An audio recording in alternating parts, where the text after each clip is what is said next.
what's going on, everybody? Welcome back to the Young Black Geek channel. Welcome back, blah, blah, blah. Doesn't really matter. Yeah, man, we're talking Black Clover. I'm not redoing the intro. And honestly, the reason the intro was so bad is because of how this chapter was, bruh. This chapter here, man, it was a lot going on. And I had heard from someone else that I know that's also reading this that the pacing is very fast in this, and why it's so well received currently is because the pacing kind of fits the way society is today, where everything's fast paced and, you know, people want instant gratification. And because of that, Yuki Tabata wrote this or writes this to kind of suit that nature where everything's going to hit you fast and in a hurry, and it has its positives and negatives. But in this chapter, the pacing, I thoroughly enjoyed it, and I guess it's because of that fast pace where we're introduced to a new villain, and it looks like he's turned someone into a zombie,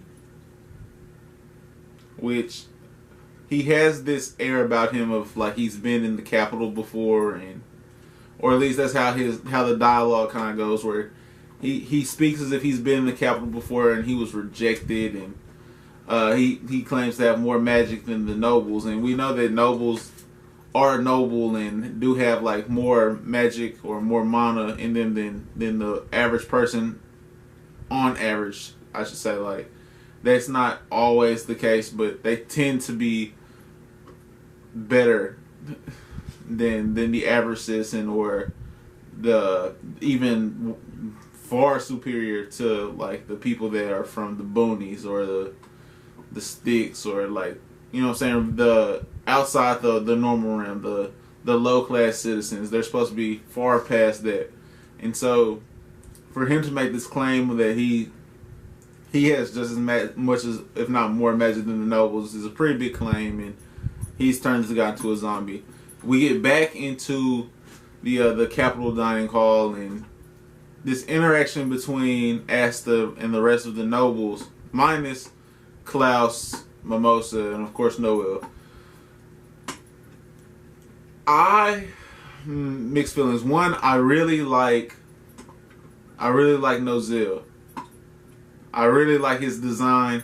I like kind of like this air he has about himself, and he is the leader. He's the captain of the Silver Eagles, which is huge. I'm pretty sure they're like the second best, right behind the Golden Dawn. I mean, silver, gold.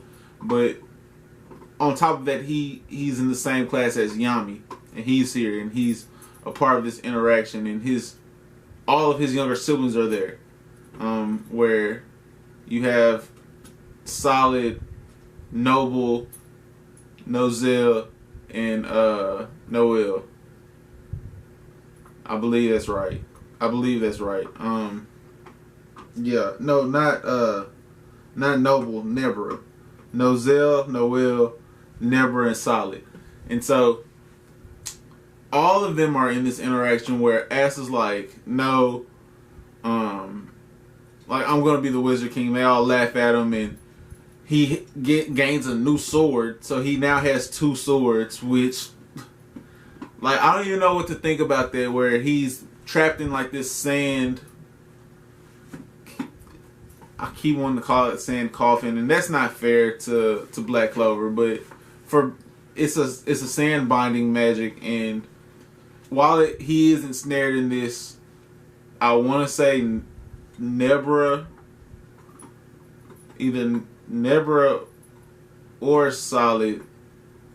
They try to, one of them tries to hit Asta with like this spear, this water spear or this water bullet, and he pulls out a second sword and deflects it back at him and forces him to kneel.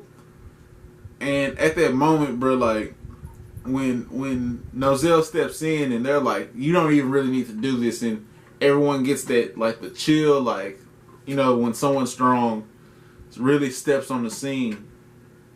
And what saves Asta's life, honestly, and I compare this to a Bleach moment where,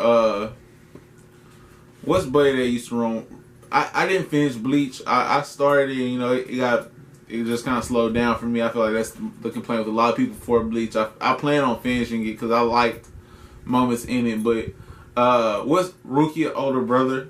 You know that first encounter he has with bruh, my mind just went so blank because when Ichigo squares off with Renji and he pushing Renji around because they came to get Rukia back and her older brother steps onto the scene. It kind of has that like the first time that he hits the flash step and Ichigo's just not prepared for that. It has that same vibe to it when Nozel steps on the scene where it's like you're outclassed. You might be able to clash with him later on, like down the line, maybe. But in this moment, you are far overmatched. And luckily, a Vermillion, Fuegeleon,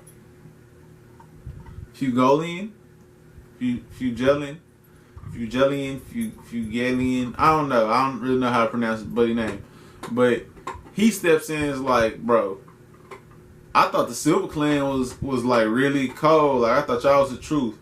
Yet all y'all ganging up on one person. He really still banging on y'all. Like, especially you two. I mean, I get that you just kind of stepped in the scene talking about Nozel. He's like, not even really just you specifically, but for the three of you to gang up on one kid, a peasant at that, who got invited here by the Wizard King because he talking to y'all, like, that's what how y'all built, you know. And he turns out that he's also a captain of the Red Lions or the Crimson Lions. And so these two captains like have this face-off moment where they square up on each other. And it reminds me so much in this moment. And that's what I love about the newer series. That's what I love about reading My Hero and about reading Black Clover and Promised Neverland, because of the older series that I enjoyed or am still enjoying in One Piece's case. And that's where this is going. But like I enjoy being able to see moments that could have been inspiration for moments in Black Clover or My Hero from those. And so what I'm reminded of in this moment is when Shanks clashes with Whitebeard, which is our first time seeing two Yonko interact with each other. And you have that hockey clash, and when Shanks is walking up on the Moby Dick and you can see like the wood panels cracking and people are just dropping flat from his aura. Of course it's his Conqueror's hockey, but his aura, his presence kind of has, it has a physical effect. Like it affects the environment around him. And to see these two square up off each other, and we see the walls shake and windows rattle, and I enjoyed that, bro. I enjoyed seeing that, and I enjoyed seeing that those two could have that interaction and it not be, it didn't feel fugazi. Like this felt authentic. It felt real. So going from that though, and what interrupts this clash of two captains that I would have loved to see was the fact that the capital was under attack.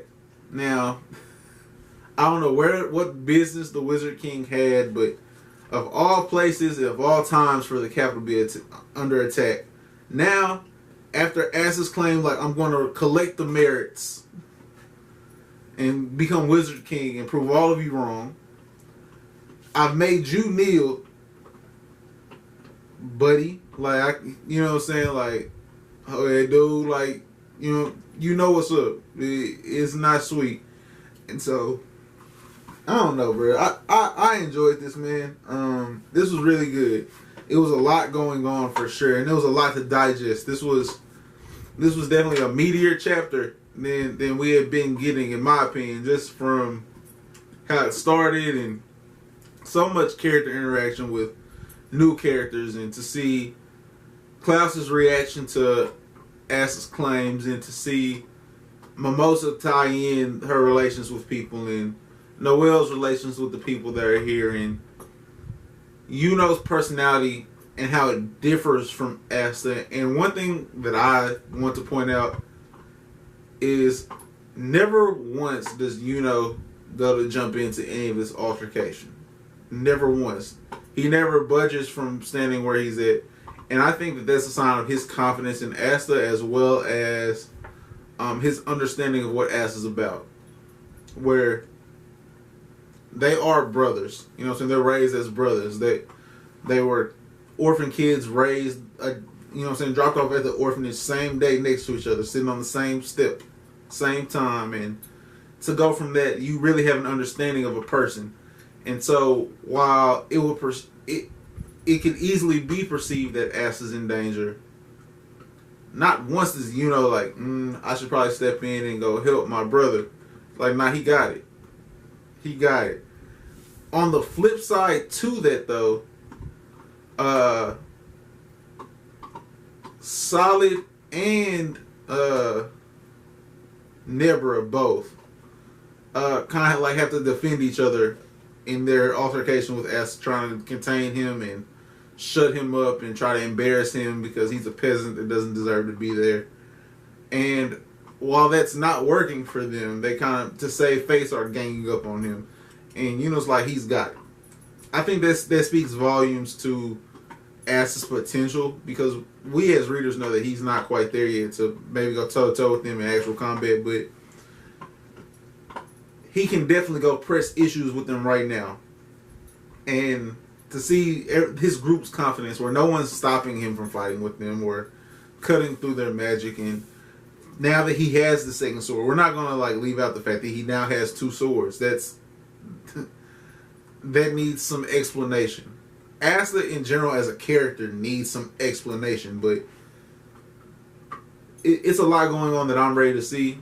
I can't wait to get into more of this, because this is turning into like a series I love, and I'm still in volume 3. So if you like this video, please give it a like. It goes a long way.